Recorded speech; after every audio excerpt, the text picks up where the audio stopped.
Hi, everybody. My name's Alyse Nichols. I'm the St. Clair County Speak Coalition Coordinator. And so Speak works towards reducing youth substance use.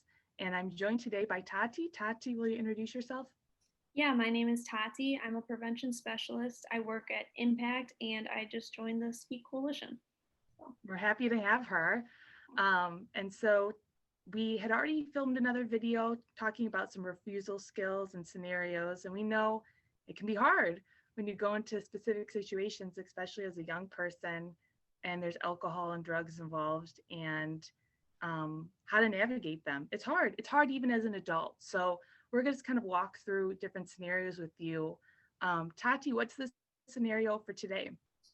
yeah, so last video I talked about peer pressure with friends, and I thought another good example is peer pressure with family because a lot of the times peer pressure from family is a little bit different because one, you may see them way more often. You may see them at every single family party, and it's something that isn't as easily avoidable. So, whereas with friends, if you join a group and you find like, okay, well, maybe this friend group isn't for me because of substance use, with family, you're still probably going to have to go to family events or things like that. So, it's not something you can avoid.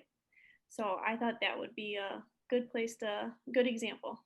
Yeah, great. So let's jump into it. Like we go to a family event and, you know, there might be alcohol, there might be tobacco smoking or marijuana smoking. Like how do we navigate that?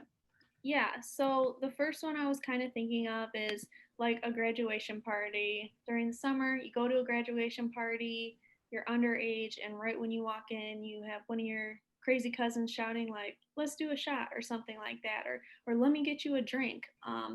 So the first tip I'd have is like, and I'm sure people have heard this before, is having your own drink. So either in a solo cup or just carrying around a water bottle or a pop or something like that, because a lot of times people are gonna like ask you for a drink because they want to be good hosts. They want to like invite you into the party and stuff. And so if you have your own drink, you can say, "Oh, that's okay. Like, no, thank you. I got a water. I'm good." And most times they'll be like, "Okay, well, let me know if you need anything." So if you bring your own drink to your party or to a party, then you can just stick with that the whole night. And then anytime someone asks you, you can just say, "Oh, I'm good. I have a drink, but thanks." So Good that's a idea. good, easy one. Really good one. Yeah. What other things or other family events could we anticipate having this situation at? Literally anything, birthday parties, Christmas, holidays, everyone wants to get, seems like everyone wants to let loose on holidays, so that's a popular one. A lot of times too with family it's hard to get together, so when people do get together they want to just like party. Like I said earlier, because you may know like a certain family member, like, okay, they're gonna be there, I know they love to smoke marijuana, or I know they drink like crazy. Another good refusal skill is having like pre-constructed phrases, or like knowing in advance what you want to say because you already know you're going to run into it because you know your family and stuff. And so some examples are just a pretty basic one would be like, I have a big day tomorrow, like I'm going to take it easy tonight.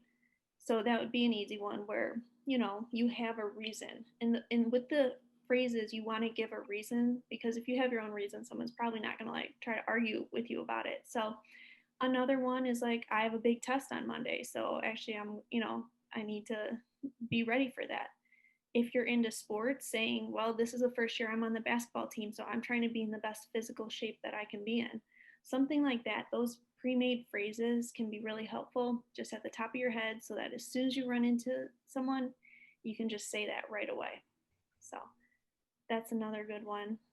That's really good. It's nice, I think, for me personally and people I've worked with, when you think through a possible scenario, when you're in the situation, you do a lot better instead Right. of going there. It's like, oh God, I wasn't expecting that. How do Right. I navigate this? So just thinking through, like Yeah.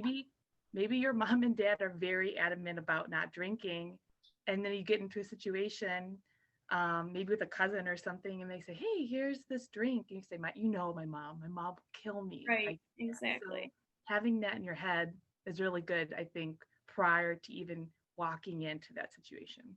Yeah, it's a lot easier to think about it beforehand than when you're on the spot and there's like 20 family members looking at you to do a group shot, and you're like, oh.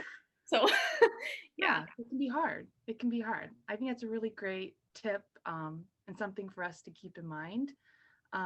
So Tati, thank you for joining us today. I think we're gonna have more videos together. If folks have questions or scenarios they want to pose to us, let us know. You can DM us on the Speak Instagram page, or you can email us at speak@stclaircounty.org. But thanks for tuning in.